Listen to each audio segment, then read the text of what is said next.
Hi everyone, welcome to my review of the very impressive $2,000 ZMF Ori 3.0.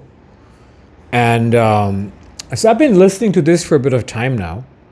A lot of you might have seen my my YouTube short, a short video where I relayed my early impressions of this. Guys, this is going to be a stream of consciousness kind of review, so buckle up in case this meanders. This has brought out the philosopher in me, the poet in me, the warrior poet though, because this is for, I mean, the macrodynamic contrast here is so amazing that I just had to sort of, refer to a warrior poet because, I mean, ZMF, ZMF tends to be somewhat poetic. Because they have a wonderful mid-range, they have all this wood stuff going on.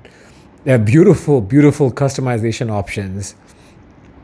They have amazing service. Bevan and Zach, they sort of treat you like you're their house guest, right? When you buy a headphone from them, like the way they talk to you, the way they get to know you, the way they retain things about you, and then they talk to you and all that, right? So I think it's just a lot of hospitality and warmth, and which is the reason why I liken it to poetry. And ZMF headphones tend to be very poetic in some ways because, like I said, they have great timbre, great mid-range. So one thing I think ZMF headphones don't get enough credit for is bass. Because I think a headphone like the Atrium Closed, if driven right and once paired well, you can get the sort of bass from Atrium Closed that you might not be able to even get from what you see over here, the Abyss 1266 Phi TC, which is, you can see sort of like one cup of it right next to my Focal Clear OGs. This is not my entire collection. I have a bunch of others. But see, and if you followed my work, you already know that I like bass. I'm a huge aficionado of bass. I'm not a bass first audiophile per se, or maybe I am, but I'm the kind of audiophile who does not negotiate on bass, right?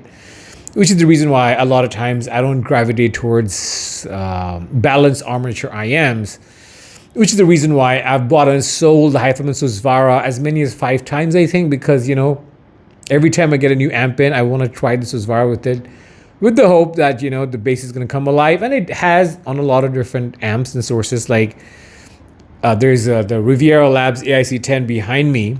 It's over there. And when I first, a friend of mine has a Susvara, so I got it in. And Susvara sounded so much better on it, like so significantly better because it became heavier and denser and meatier, that I decided to buy a Susvara, which was my number 5. And then I sold it because I AB'd with the Abyss. And then the Susvara became less interesting. So this is not a complete sort of, detour from what I wanted to talk about, because every time I have AB'd any headphone with the Abyss 1266 Phi TC, that headphone has started to sort of like become less interesting for me, with the exception of, let's say, the Raleigh-Manis, which I think held its own. Even the Shangri-La Senior that I tried briefly became very wimpy in its bass after I AB'd it with the Manis. And as for E-Stats, I've tried. So guys, I mean, ZMF tends to produce headphones that hold their own against the Abyss when it comes to bass. So I do want to give a shout out to ZMF for that.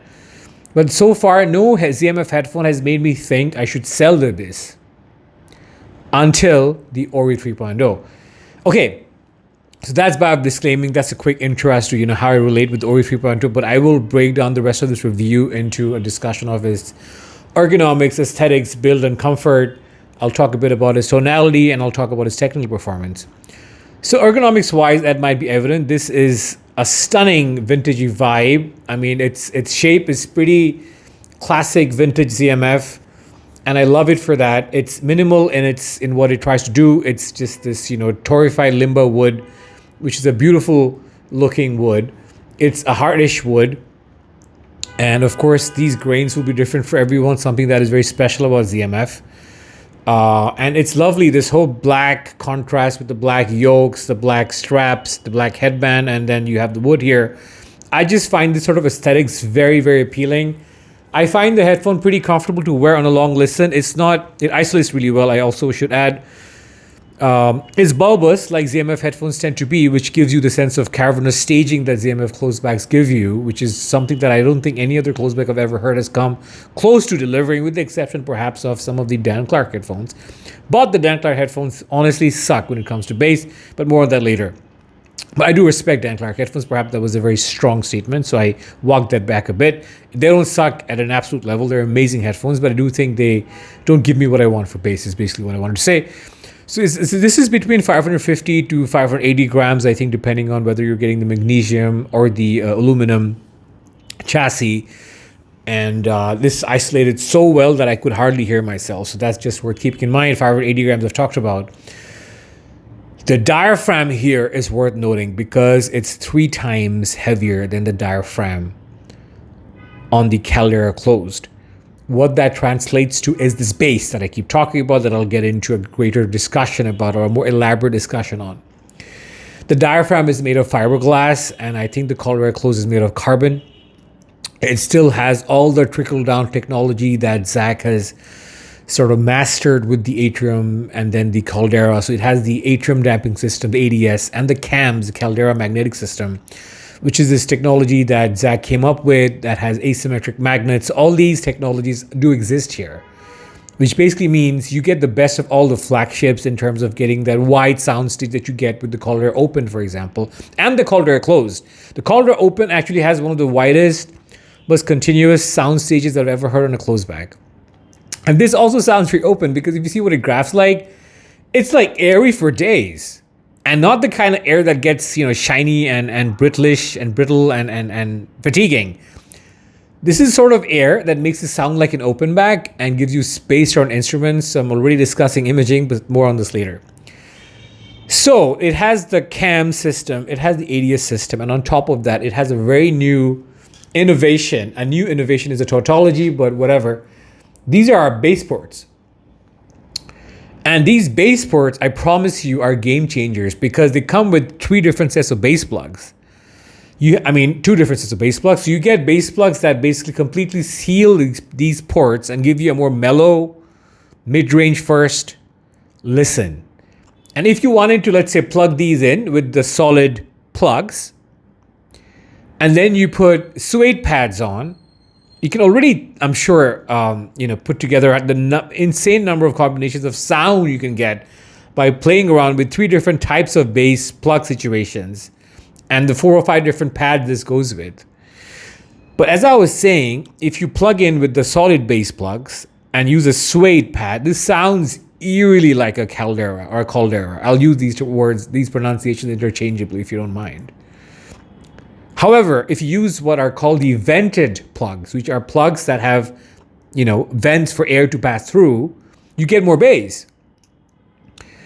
And you can then, that I think configuration makes it like the most masterclass all-rounder closeback I've ever heard because, as I said, this already has more bass impact than I think any other ZMF, with the exception of the Atrium closed. And so it reigns in the bass, you still get that wonderful mids, and you get a wonderfully extended treble, and it becomes an astounding all-rounder. However, me being the kind of bass head that I am, I leave these bass ports open, unplugged, and I have these stock deep Caldera pads, which give me the most amount of excitement, the most contrasty sound, and it's just such a fun ride because I get the mids that I want, and ZMF mids are amazing. The great thing about mids here is that these mids are not recessed. These are forward, but not, again, as overpowering as Harman. I want to say this is somewhat W-shaped, and as you switch between bass plugs, you also play around with the lower mids a bit. So in the vented plug and the sort of full opaque plug configurations, you get more lower mids. So the balance shifts from sub bass to just a little bit of mid bass and lower mids, and you just get a lot of body and warmth for days. In fact, I would even venture and say that if you use the vented bass plugs, it's such an all-rounder that you also get thicker vocals and you get a lot of note weight, and perhaps the most note weight I've ever heard on a ZMF, which is already famous for its note weight and thickness. So thickness and note weight are not exactly the same thing because the Verite Closed has a beautiful thickness to the sound, so much so that I like pairing the Verite Closed with slightly airier and brighter sources like chord DACs, for example. But yes, I mean, the level of configuration you can come up with, like this is of course the stock pads, which I love. You can use it with the thinner Caldera pads. You can use this with the protein pads. You can use this with the suede pads. And if you just imagine that there are at least 5 different kinds of pads you can use this with 3 different kinds of bass, plug, permutation, and combination, that's 15 combinations. And I think there's much more. One of the YouTube reviews I was looking at about this, just because I like to see what other people are saying about this, says that 27 different permutations and combinations of sound and tonality you can engender with pad swaps and bass plugs with this headphone, which perhaps makes it the most tunable ZMF of all time without needing to get into PEQ or any of the software stuff that a lot of you I know don't want to get into. Okay. So I've talked about its weight, it's 580 grams-ish. I've talked about what it looks like, it's pretty evident. This torrefied limba wood is just very stunning. I think this vintagey vibe, the vintagey look that Zach has come up with is very contiguous with the kind of sound he goes for. And I just love the way he's come full circle from his days of the Omni. And it's a $2,000 closed back, so he's got all this trickle-down technology. It sounds almost as good as a Caldera Closed. And it's got all this trickle-down technology, and it's easy to drive. It's about 60 ohms in impedance, and I think 95 decibels in sensitivity. So anything will drive this. I do still like tube amps with all my ZMFs, and I like drive this with sort of a hybrid, the Riviera Lab, the IC10, which is a crazy expensive amp. But I love the combination so much so that when I first heard this for a long listening session, I wondered if I should sell my Abyss and save some money, but then I decided not to because the Abyss is 1 in a million.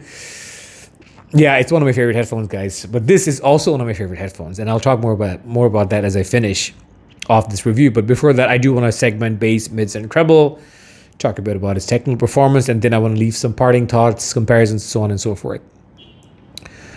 Bass, like I said, is sub-bass oriented with this sort of bass plugs out in the unplugged state.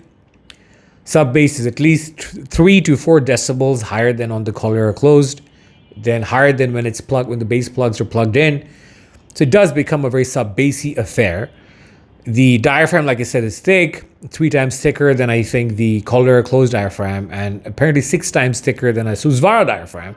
So it's thick, and it sounds like a dynamic driver because it's still fast. It's a planar, but you do get a sense of decay from the bass, which is beautiful, which sort of obviates the need to have a lot of mid bass, even in this unplugged kind of situation.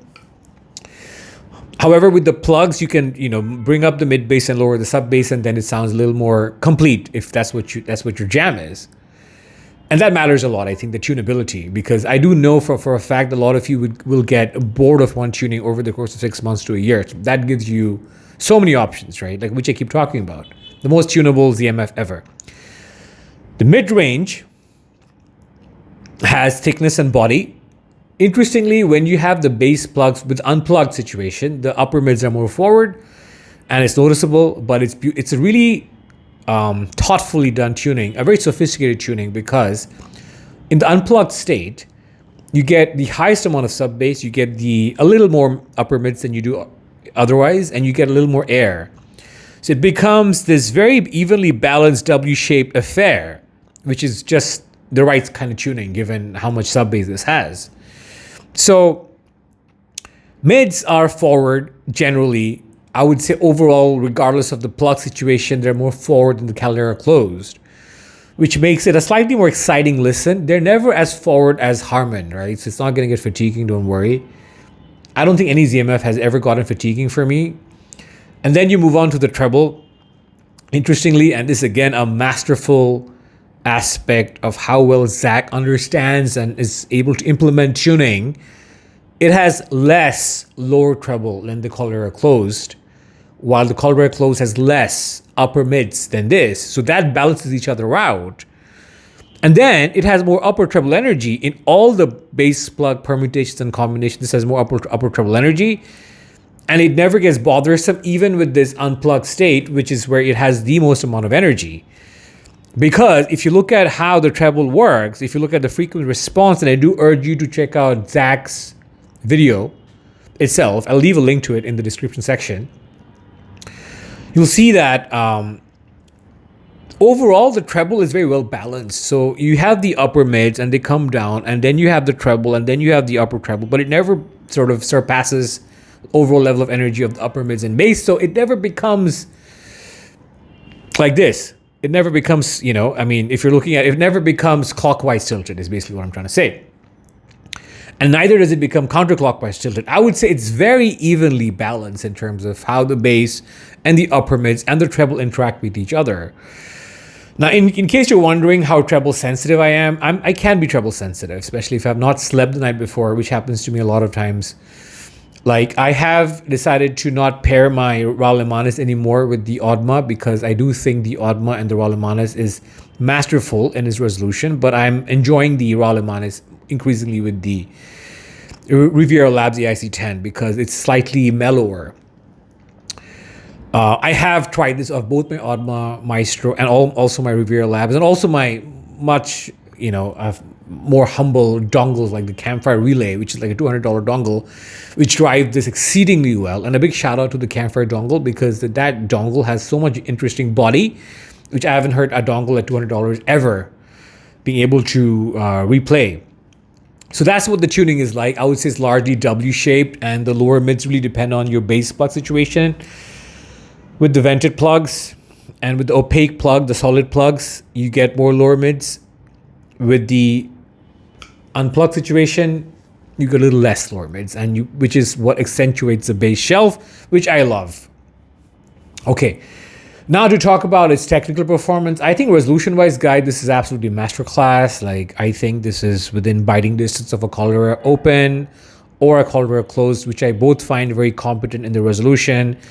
One of the reviews that really stand out for me in terms of the ones I've done is my Caldera Open review, the first one, in which I did this AB with the Susvara, and I think I became slightly emotional when reviewing the Caldera Open, which doesn't happen often when I review, but that happened, and that still lingers in my mind because that was a very powerful memory. Even then I thought the Caldera Open was just fantastically resolving for the price, because it's like, far less expensive than a Susvara, a new one at least. This actually is like, that's the difference with the Caldera Open. So it's a very minimal difference in terms of its resolution vis-a-vis the Caldera Open and the Caldera Closed. Very resolving, micro nuances and details and fingers on a strum all come through. And in some ways, honestly, and I feel like some other person on a written review that I read talked about this, I have perceived resolution here in the mids that I haven't on even higher end headphones. Because the tuning matters, right? And because the upper mids are a little more forward than the Caldera Open, I did also perceive some finer pieces of information in the upper mids here that I did not on the Caldera Closed. So I do want to say that I do think the Caldera Closed is more resolving overall, but this is not very far behind. In terms of soundstage and imaging, I honestly, when listening to this the first time, I fell asleep because I was so relaxed by this, and because I do get relaxed by bass even, which is funny, I know. But the soundstage width did not feel claustrophobic to me, and I could have easily thought this was an open back. The imaging is masterclass, like I've talked about, because of the air around instruments and the air extension this has, so it sounds very well spaced out on the stage, the guitarist, the vocalist, the drummer, so on and so forth. The imaging is masterclass. The image height is very evident.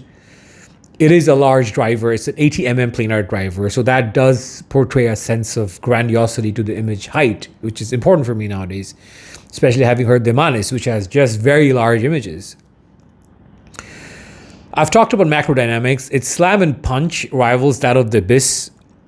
That's enough said, I think. I mean, I'm a big slam and punch guy. I don't necessarily keep headphones that don't have slam and punch. I think this has slam and punch to a level that I think more than meets my expectations. It surpasses my expectations, which are already very high. Like I said, this almost made me want to sell the Abyss.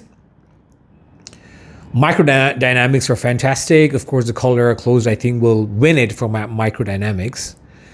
The timbre here is just resplendent. It's beautiful. It's ZMF timbre. It doesn't sound like a planar. It doesn't sound like a plucky Headphone headphone. It sounds very woody, natural, and organic. So that's it, guys. Comparisons wise, I've already given you lots of comparisons with the Caldera Closed.